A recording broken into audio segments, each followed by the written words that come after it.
You know Shaletta makes you laugh, but did you know Shaletta Brundage can also make you think and boost your business? Media personality, activist, and comedian Shaletta Brundage founded Shaletta Makes Me Laugh to celebrate and share the best of Black culture. It's a podcasting platform. You can download 10 weekly podcasts hosted by African American subject experts at ShalettaMakesMeLaugh.com or wherever you find your favorite podcasts. ShalettaMakesMeLaugh.com is also a production house, creating broadcast quality commercial content. And Shaletta and her team of storytellers create powerful promotional campaigns to get businesses the brand awareness they're looking for. Some of Minnesota's top businesses trust Shaletta, and you can too. Get out the word about your events and products and get in front of communities of color with ShalettaMakesMeLaugh.com. She's got the power to help your business. Want your boss to put some real action behind the rhetoric when they talk about making your workplace more inclusive? Find out how to hold their feet to the fire and demand diversity on the Diversity Dude podcast.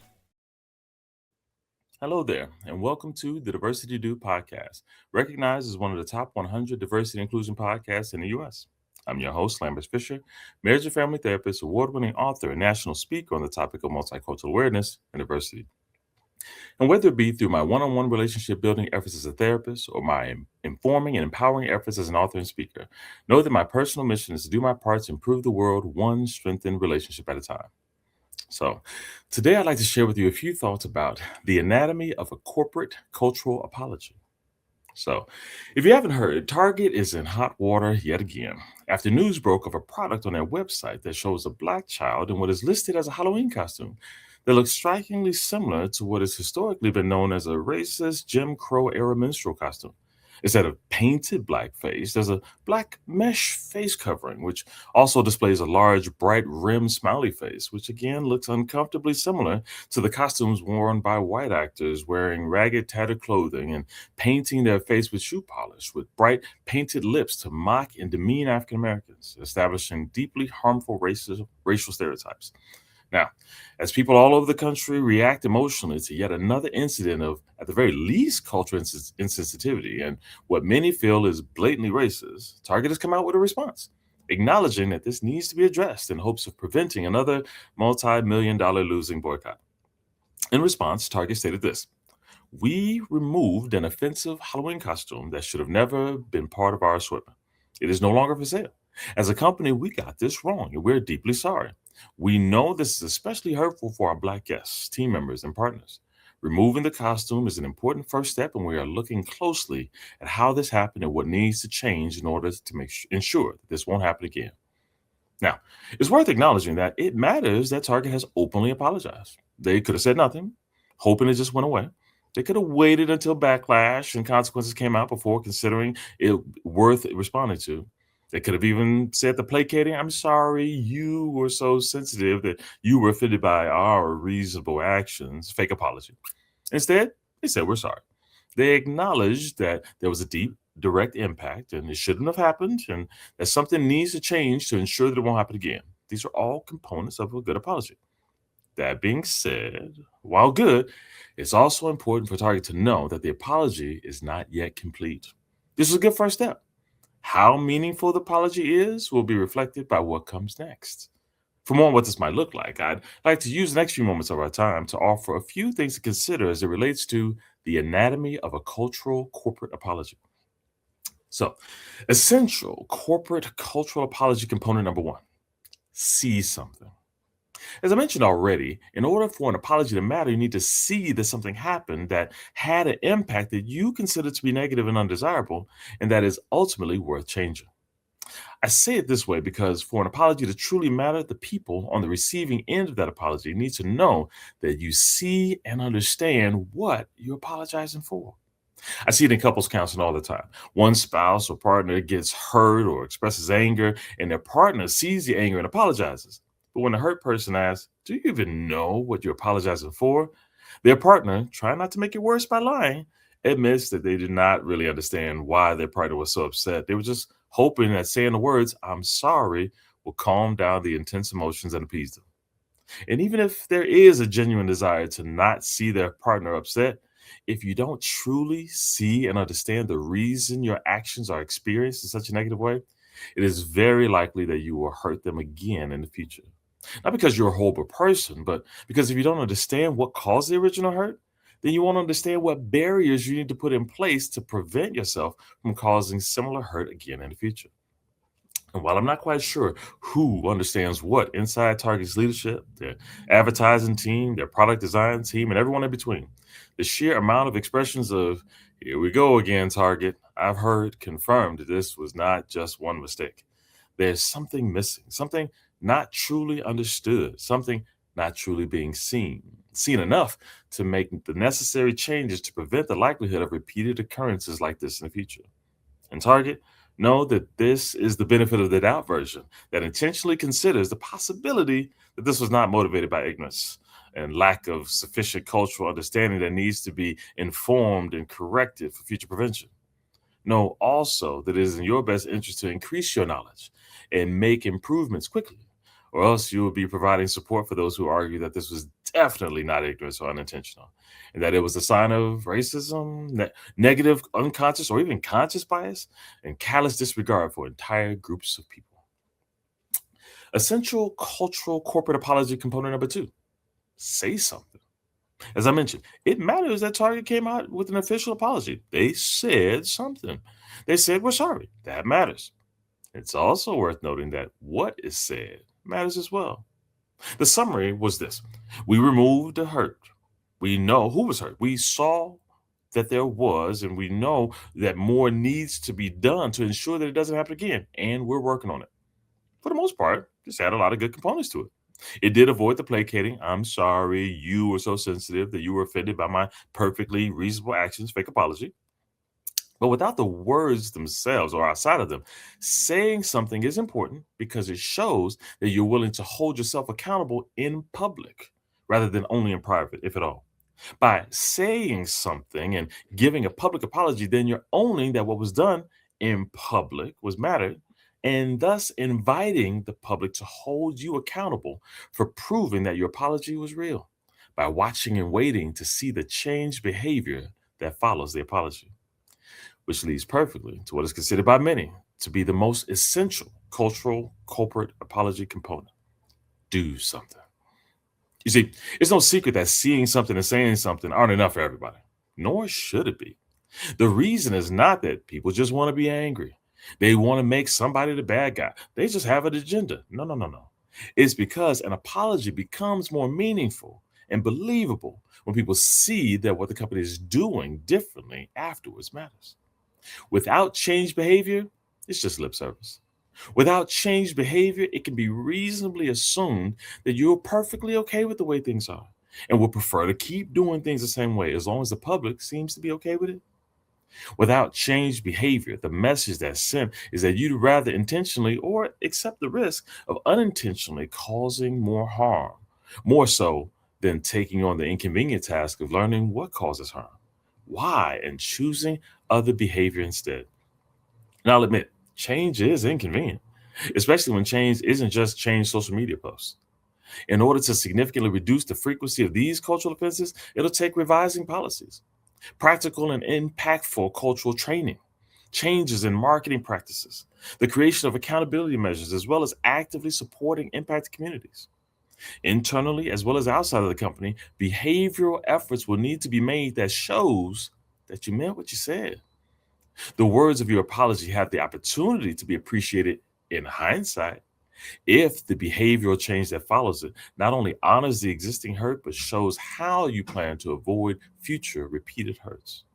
However, until that behavioral change occurs, until it not only happens, but is publicly visible, just like the hurt was visible, then you can reasonably expect many people to continue distancing themselves from you moving forward in increasing number. Why? To punish you for a past mistake? No. In order to protect themselves from a pattern of harm, because it is insufficient evidence that you understand why it was hurtful, and that it is really an oversight, and that you care enough about the negative impact on many that you are motivated to change things significantly to ensure that it doesn't happen again. Again, seeing something and saying something are good only if they're followed by doing something designed to make lives better for those whose lives you negatively impacted. With all that being said, my hope for you is that you would be able to see the anatomy of the quality apology and hold yourselves accountable for any hurts that you have inflicted upon others. And in the case of Target's recent incident, that you will be a part of the public accountability by, at the very least, keeping your eyes open for that final part of Target's apology: changed behavior. Many of you will renew or maintain your boycott of Target in hopes that the collective loss of revenue will remind them that you are dissatisfied with the status quo and that you are waiting to see the change behavior they said was coming. And Target, if any of your leaders happen to be hearing this, know that there are many who have maintained their boycott from your previous decisions to roll back DEI positions, programs, and partnerships. Some of whom were hoping to return, actively waiting, looking, and hoping to see the behavioral change that came from the lessons you said you learned before. And then this happened. I'm not asking you to be defensive and explain that, well, see what happened was it's a waste of your breath. Not because your voice doesn't matter, but because instead of showing how things have changed, what was offered was more of the same. You've got the social media post checked off your to-do list. That's great. Now follow it up with revised policies for how decisions will get made. The checks and balances that will be a part of revised review procedures and before hurtful products like this ever see the light of day. The new leaders who will be hired in positions, not because of racial quotas, but because of intentional efforts to welcome leaders into the room who have a variety, dare I say, diversity of life experiences, so that instead of more, how are we supposed to know experiences, you can have more, I don't think it's a good idea as you think it is. And here's why we should make sure we go a different route inside the decision making rooms. Not only that, but bringing new people into hostile environments to bring about change, only to find that they're resented because the need for change is associated with shame, blame, and judgment is a recipe for disaster. Instead, go beyond HR policies and procedures and marketing strategies and also bring in professionals like myself who specialize in helping everyone in the company become culturally confident in themselves in a healthy and balanced way, a way that inspires them to want to learn more about the unmet cultural needs of those whom they not only work with, but also those whom they serve, because they aren't culturally ignorant or culturally insecure, but instead culturally healthy and confident in who they are and ready to learn about others as well. So, Target, you're still on the clock. The public is waiting. The longer you maintain the same course, the more people will give up on you. Again, to protect themselves from a pattern of hurt you're offering and not be willing to return. However, as a thank you gift to anyone who's still willing to give you a chance, I urge you to not take them for granted. Every new hurt is one hurt too many. Know that every offense is a reminder of a past hurt, and you have the opportunity to reassure them that you're invested in reducing that hurt moving forward.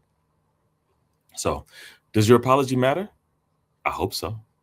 But don't expect it to convince anyone at the moment. It hasn't been fully earned yet. Finish the apology. For your apology will matter. And it can be seen as the beginning of a monumental shift when you show that it is more than just words. When you show that the significant and consistent actions that follow can slowly be rebuilding trust over time. I genuinely hope that you do. For now, we'll see. And with that, I'll say thanks again for listening to today's Diversity Do podcast. If you found it positive and insightful, then be sure to like and subscribe so I'll know which topics you'd like me to share more on in the future. And share it with a friend so that they can be encouraged as well. And to find out how you can cultivate a culturally safe work environment for you and your team, visit lambertsfisher.com/playbook for a free guide. You can also learn more about my award-winning book, Diversity in Clinical Practice, which offers unique ways to positively address the often divisive topic of diversity, helping professionals like you in your efforts to meet the greatest variety of cultural needs possible for those whom you serve. And if you haven't heard it yet, I invite you to visit TED.com and check out my talk called What to Do When You Offend Someone, where I offer a positive and practical perspective on how to navigate unintentional offenses in daily life. To date, it's been viewed over 500,000 times. Check it out for yourself, and if you find it encouraging, share it with a friend so that they can be encouraged as well. And as usual, I look forward to addressing as many topics as possible in future podcasts to help you improve as many relationships as possible at work, at home, and in your community. And as always, remember this: you don't need to know everything about everyone in order to have a positive impact on someone. Thank you all for tuning in, and have a great day. Tune in each week and find out how to demand and implement diversity at your job. To hear more, check out previous Diversity Dude shows on ShalettaMakesMeLaugh.com. Once upon a time, there was a business with dragons to slay. Trash that kept piling up and waste at every turn. I can help with that. Reducing waste is easy, you see. And the best part is that it's totally free. If only it were that easy. It's not magic. A real expert from Biz Recycling can help you find ways to reduce waste and save money at your business. Schedule a free site visit and get started today. Welcome to Old National Bank. I understand you're all about protection. Well, we protect you in all kinds of ways, with advanced fraud monitoring and secure digital banking to protect you today, and with dedicated personal bankers to protect your tomorrow. I'm impressed. Protection for today and tomorrow. Could I just... Oh, go for it. Old National Bank. Just another reason to get old. Where'd you get this? It came with my couch. We talk a lot about meeting people where they're at, and that's always had meaning to me, but earlier this year, that really took a new shape. I really value the fact that we have a space where people can come in and to receive these services, but not all people feel safe anymore.